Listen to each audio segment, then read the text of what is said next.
Chapter 18, The Cool of the Evening.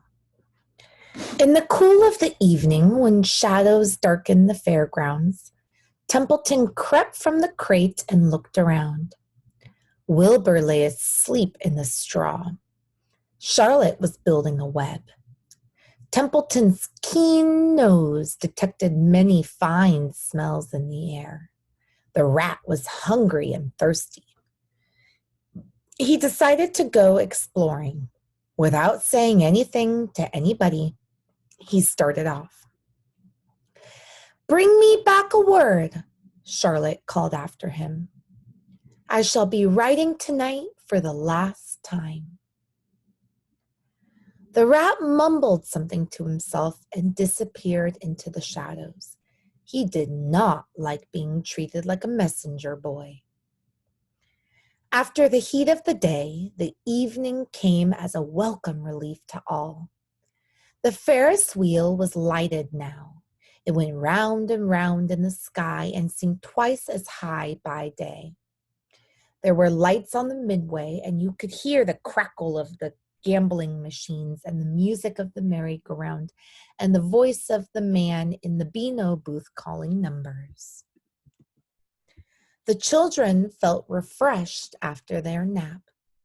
Fern met her friend Henry Fussy, and he invited her to ride with him in the Ferris wheel. He even bought a ticket for her, so it didn't cost her anything. When Mrs. Arable happened to look up into the starry sky and see her little daughter sitting with Henry Fussy and going higher and higher into the air, and saw how happy Fern looked, she just shook her head. My, she said. Henry Fussy, think of that." Templeton kept out of sight. In the tall grass behind the cattle barn, he found a folded newspaper. Inside it were leftovers from somebody's lunch. A deviled ham sandwich, a piece of Swiss cheese, part of a hard-boiled egg, and the core of a wormy apple. The rat crawled in and ate everything. Then he tore a word out of the paper, rolled it up, and started back to Wilbur's pen. Charlotte had her web almost finished when Templeton returned, carrying the newspaper clipping. She had left a space in the middle of the web. At this hour, no people were around the pig pen, so the rat and the spider and the pig were by themselves. "I hope you brought a good one," Charlotte said. "It is the last word I shall ever write." "Here," said Templeton, unrolling the paper. "What does it say?" asked Charlotte. "You'll have to read it for me." "It says humble," replied the rat. "Humble?" said Charlotte. "Humble has two meanings. It means not proud, and it means near the ground. That's Wilbur all over. He's not proud, and he's near the ground." "Well, I hope you're satisfied," sneered the rat. "I'm not going to spend all my time fetching and carrying. I came to this fair to enjoy myself, not to deliver papers." "You've been very helpful," Charlotte said. "Run along if you want to see more of the fair." The rat grinned. "I'm going to make a night of it," he said. "The old sheep was right. This fair is a rat's paradise. What eating and what drinking, and everywhere good hiding and good hunting. Bye-bye, my humble Wilbur. Fare thee well, Charlotte, ye old schemer. This will be a night to remember in a rat's life." He vanished into the shadows. Charlotte went back to her work. It was quite dark now. In the distance, fireworks began going off. Rockets scattering fiery balls in the sky. By the time the Arables and the Zuckermans and Lurvy returned from the grandstand, Charlotte had finished her web. The word humble was woven neatly in the center. Nobody noticed it in the darkness. Everyone was tired and happy. Fern and Avery climbed into the truck and lay down. They pulled the Indian blanket over them. Lurvy gave Wilbur a forkful of fresh straw. Mr. Arable patted him. "Time for us to go home," he said to the pig. "See you tomorrow."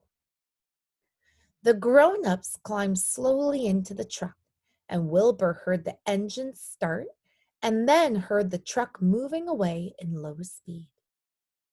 He would have felt lonely and homesick had Charlotte not been with him. He never felt lonely when she was near.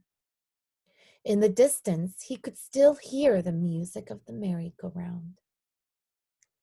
As he was dropping off to sleep, he spoke to Charlotte. "Sing me that song again, about the dung and the dark," he begged. "Not tonight," she said in a low voice. "I'm too tired." Her voice didn't seem to come from her web. "Where are you?" asked Wilbur. "I can't see you. Are you in your web?"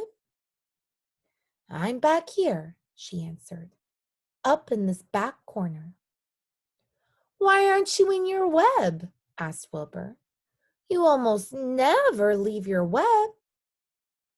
"I've left it tonight," she said. Wilbur closed his eyes. "Charlotte," he said after a while, "do you really think Zuckerman will let me live and not kill me when the cold weather comes? Do you really think so?" "Of course," said Charlotte. "You are a famous pig, and you are a good pig. Tomorrow you will probably win a prize. The whole world will hear about you. Zuckerman will be proud and happy to own such a pig. You have nothing to fear, Wilbur, nothing to worry about. Maybe you'll live forever. Who knows? And now, go to sleep." For a while there was no sound. Then Wilbur's voice. "What are you doing up there, Charlotte?" "Oh, making something," she said. "Making something as usual." "Is it something for me?" asked Wilbur. "No," said Charlotte. "It's something for me, for a change." "Please tell me what it is," begged Wilbur. "I'll tell you in the morning," she said.